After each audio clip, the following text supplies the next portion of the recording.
She said, "Let's just be buddies," after 2 years together. I said, "Sounds good." Then I treated her exactly like I treat my other friends, with clear boundaries. She learned what just buddies really meant when I started dating her best friend. I, 27 male, got the "let's just be buddies" talk from my girlfriend, Sophia, 26, 3 weeks ago. We'd been a couple for 2 years, cohabiting for 1. I thought we were rock solid, discussing future plans. Her cousin's wedding next summer where I'd be her date, the works.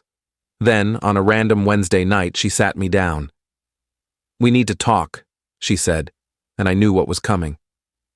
"Okay. I care about you, but I'm not in love anymore. I think we'd be better as friends. Yeah, we vibe so well, share the same crew, love the same stuff. We'd be awesome friends, just not great partners." She looked uneasy. "It's not like that. I need to figure out who I am outside this relationship, but I don't want you out of my life." "So, you're breaking up but want me to stick around?" "When you put it like that, it sounds awful. I just think we're better as friends. We can still chill, be part of each other's lives." What stung was she'd already packed a bag.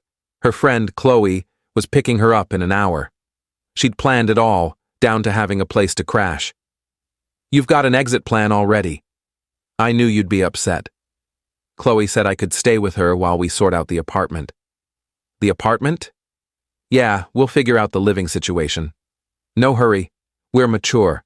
We're friends. We can handle this." I sat there, processing 2 years, sharing a home, talking about a family someday. Now she wanted to be pals. "All right," I said. She looked surprised. "All right?" "Yeah, let's be friends." "You're right. We can make it work as adults." She smiled, relieved, like I'd signed off on her ideal scenario where she dumps me but keeps all the perks of having me around. Thank goodness. I was so scared you'd hate me or make this messy. This is why we'll be great friends. She left that night. Chloe picked her up, giving me a sympathetic glance like I was a wounded animal. I just nodded. The next morning, I did exactly what Sophia asked. I treated her like a friend. That's when I realized her idea of friendship was very different from mine. First text came at 6:45 a.m. "Hey, hope you're okay. Can you drop off my work tablet? Forgot it in the rush. Sure, I'll leave it at your office reception Monday. Can't you bring it to Chloe's? I need it this weekend. I've got plans." Monday's better plans? What plans? Friend stuff. She didn't like that. But what could she say? We're just friends now. Friends don't drop everything for each other. Saturday, another text. "Chloe and I are hitting that new cafe. Want to join?" "Thanks, but I'm good." "Enjoy. Come on, we always do Saturday coffee." That was when we were together. Have a great time. 2 hours later. "This is weird. Why are you acting so distant?" Distant? I'm being friendly, like you wanted update 1. Week 2 of friendship, and Sophia was starting to unravel. When she said, "Let's be friends," she meant keep everything the same minus the romance. I heard, "set boundaries like I do with all my friends." She showed up at the apartment Tuesday while I was at work, still had her key, helped herself to snacks, did laundry, even used the shower, left a note, grabbed some things. "Hope that's okay." I texted, "Hey, saw you stopped by. Need the key back when you can." "What? Why?" "My friends don't have keys to my place." "But I still have stuff there." "We can schedule times for you to pick it up, like friends do." This is absurd. We live together. We used to live together. Now we're friends. Different rules, different boundaries. She came over that evening, livid. "You changed the locks." "Didn't change them, rekeyed them." "Notified you that you don't live here anymore. Here's a box of your essentials. You're being so petty." Petty? I'm treating you like I treat my friends. None of them have my keys. I'm not just any friend. You said that's exactly what you are. The entitlement started shining through. She expected to stay my emergency contact, keep using my streaming accounts, Access my online shopping subscriptions. Nope. The real shock came that weekend at our friend group's board game night. I arrived alone. She showed up with some guy, Ethan, from her gym, loudly for all to hear. This is Ethan. We met at spin class. Ethan seemed decent, clearly there to make me jealous. I shook his hand, welcomed him, then crushed everyone at Settlers of Catan while giving them no extra attention. Midway through, Sophia cornered me in the kitchen. You don't even care that I brought someone else. Why would I? We're friends. Friends date. You're not even a bit jealous? Are you jealous when your other friends date? That's different. How? She had no answer. She couldn't admit she wanted me to chase her while she found herself. The best part? Her best friend, Chloe, was extra chatty all night, finding reasons to talk to me, laugh at my quips, brush my shoulder. I wasn't trying to spark anything, just being myself without Sophia's weight. Next morning, Sophia texted, "What was that with you and Chloe?" What? You know, the flirting. We were chatting. Friends chat. She's my best friend. And I'm your friend, right? Friends can be friends with friends. Silence for 3 days. Then Thursday, she switched tactics. I think I messed up. About what? Us. Can we talk? Sure, what's on your mind? In person? Dinner at our spot? You mean the bistro? I've got plans, but I can do coffee Saturday if you want to catch up. Plans with who? Does it matter? Friends don't track each other's schedules. Is it Chloe? Coffee Saturday or no? This isn't how friends act. This is exactly how friends act. You're thinking of boyfriends. Easy mix-up, update 2. 3 weeks in, Sophia's finding herself quest was crumbling. Ethan from spin class ghosted her after 2 outings. He wasn't into being a rebound. Meanwhile, I was thriving as a single guy with solid boundaries. Then Chloe made her move. Thursday night, she texted, "Hey, random, got an extra ticket to a stand-up show Saturday. You in?" To be clear, I hadn't pursued Chloe. Didn't even see her that way until she showed interest. But she was fun, confident, and straightforward. No games, no transitions, no keeping me as a backup. Sure, sounds great. Cool. Heads up. Sophia's acting odd about us hanging out. Noted. Still up for it if you are. Totally. Pick me up at 6:30 Saturday. I got ready, feeling good. First real date in 2 years. As I headed out, my phone blew up. Sophia. Are you kidding me? What? Chloe said you're taking her out. She invited me to a comedy show. You can't date my best friend. Why not? We're both single. It's girl code. She can't date my ex. I thought I was your friend, not your ex. You know what I mean. I don't. Friends don't control who their friends date. She called 15 times. I silenced my phone. The date with Chloe was a blast. She was hilarious, something I'd missed when she was just Sophia's sidekick. We talked about everything but Sophia, until the end. I should probably tell you, Chloe said. Sophia's freaking out. Called me sobbing, saying I betrayed her. How do you feel about it? Honestly? She's been a lousy friend lately. Everything's about her journey. Last week, she literally said, keeping you as a friend was her safety net in case she didn't find someone better. She said that? Word for word, that's when I realized you deserved better, and maybe I wanted to take a chance. We shared a simple goodnight kiss, first date sweet, nothing more. I posted nothing, told no one, but Sophia found out. Sunday, 5:30 a.m., she's banging on my door. Open up, I know you're there. I opened it. It's 5:30, Sophia. I don't care, we need to talk. About what? You kissed her. My best friend. And? She looked wrecked, hair messy, eyes puffy, same outfit from Friday. You're doing this to hurt me. I'm living my life. You chose to end our relationship. I said friends, not that you could date my friends. You said you needed to find yourself. I'm letting you while I move on. With Chloe? She's single, I'm single, we click. That's how dating works. She tried to push inside. I blocked her. You don't live here anymore. I have stuff here. Then schedule a pickup like we agreed. You're being heartless. I'm setting boundaries. Big difference. That's when her entitlement fully emerged. She started calling mutual friends, spinning tales about how I was revenge dating her best friend to wound her. Some bought it, most didn't.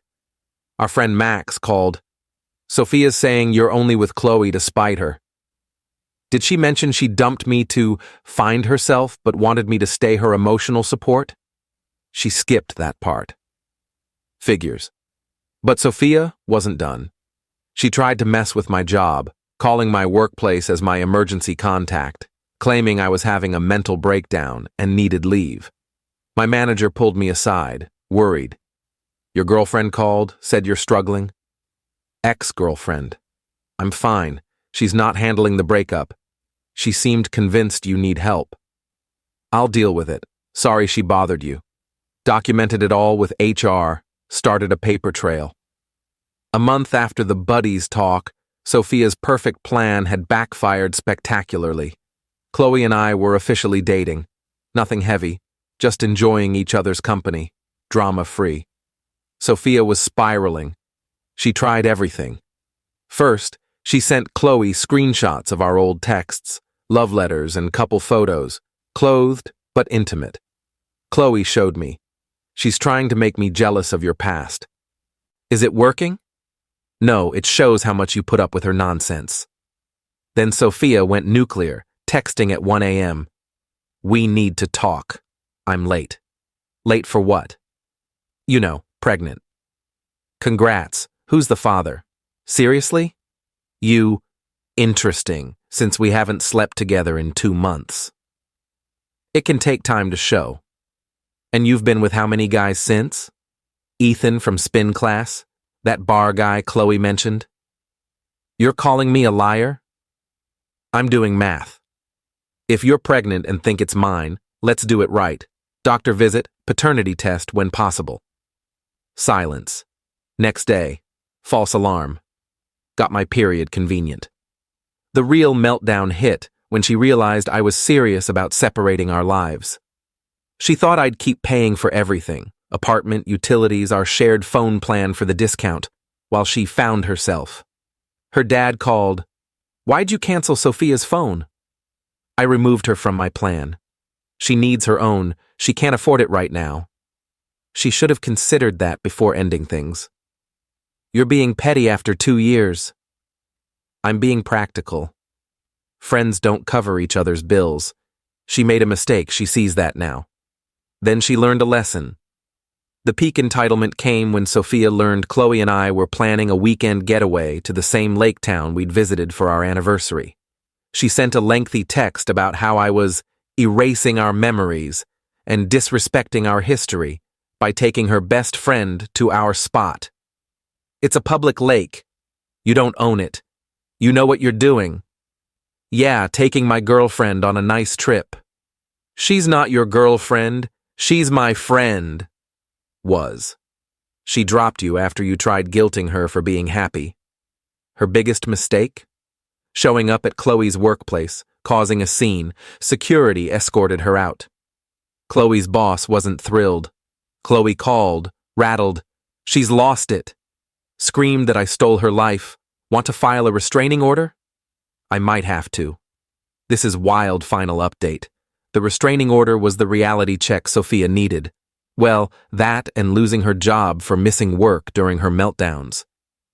Finding herself is tough when you're also harassing your ex and his new girlfriend. Mutual friends say she's living with her parents in court-ordered therapy after the workplace incident. She's blocked on everything by Chloe and me. Ethan from spin class is with someone new, posting about it constantly. She's working part-time at a coffee shop now. The entitlement didn't fully fade, though. She sent one last email before I blocked it. Hope you're happy. You got everything. Turned my best friend against me, made me look insane, ruined my life. All because you couldn't handle being friends. I tried to let you down gently, keep you in my life because I cared. But you had to be cruel, had to win. Congrats, you and Chloe deserve each other. I didn't reply. What's the point? In her mind, she's the victim of my elaborate vendetta, not someone facing the consequences of her choices. Truth is, I didn't orchestrate this. When she said, "Let's be buddies," I took her at her word, treated her like any friend, with respect, distance, and boundaries. That she couldn't handle it reveals what she really wanted. Me to pine, to beg, to wait while she explored other options, keeping me as her emotional safety net.